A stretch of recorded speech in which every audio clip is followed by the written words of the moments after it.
നമസ്കാരം. കേരളീയം എന്റർടൈൻമെന്റ് ന്യൂസിലേക്ക് സ്വാഗതം. ഒന്ന് മാറ്റിപ്പിടിച്ചാലോ എന്ന ടാഗ് ലൈൻ ഇതുവരെയും ശരിയാണെന്ന തരത്തിലാണ് ബിഗ് ബോസ് മലയാളം 6ാം സീസൺ മുന്നേറുന്നത്. ആദ്യത്തെ സർപ്രൈസ് എത്തിയത് ഞായറാഴ്ചയായിരുന്നു. ബിഗ് ബോസ് വീട്ടിൽ നിറഞ്ഞു നിന്നിരുന്ന ശബ്ദമായ രതീഷ് എവിക്ഷനിലൂടെ പുറത്തായത് ആരും പ്രതീക്ഷിച്ചിരുന്നില്ല. ശേഷം ബിഗ് ബോസ് വീട്ടിൽ പ്രശ്നങ്ങൾക്ക് കുറവുമില്ല. ജാസ്മിനും ഋഷിയും തമ്മിലുള്ള പോരാണ് പിന്നീട് കണ്ടത്. സൗഹൃദം നടിച്ച ഒപ്പം കൂടുകയും പിന്നെ ഗബ്രിയും ജാസ്മിനും തന്നെ പിന്നിൽ നിന്നും കുത്തുകയും ചെയ്തു എന്നാരോപിച്ചാണ് ഋഷി പ്രശ്നങ്ങൾ ഉണ്ടാക്കിയത്.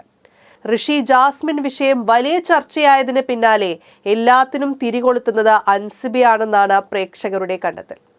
അൻസിബ നല്ലൊരു കേൾവിക്കാരിയാണെന്നും വീട്ടിൽ നിന്നുള്ള എല്ലാ ആളുകളുടെയും പോയിന്റുകൾ കേട്ട കൃത്യസമയത്ത് വേണ്ടവിധം പ്രയോഗിക്കാൻ നടിക്ക് കഴിവുണ്ടെന്നും പ്രേക്ഷകർ പറയുന്നു.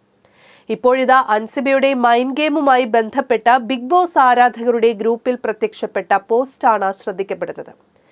രതീഷിന്റെ പുറത്താകൽ മുതൽ ഇപ്പോൾ കണ്ട ജാസ്മിൻ മുടിയൻ പോരുവരെ അൻസിബയുടെ തലയിൽ ഉദിച്ച മൈൻഡ് ഗെയിം ആണെന്നാണ് പറയപ്പെടുന്നത്.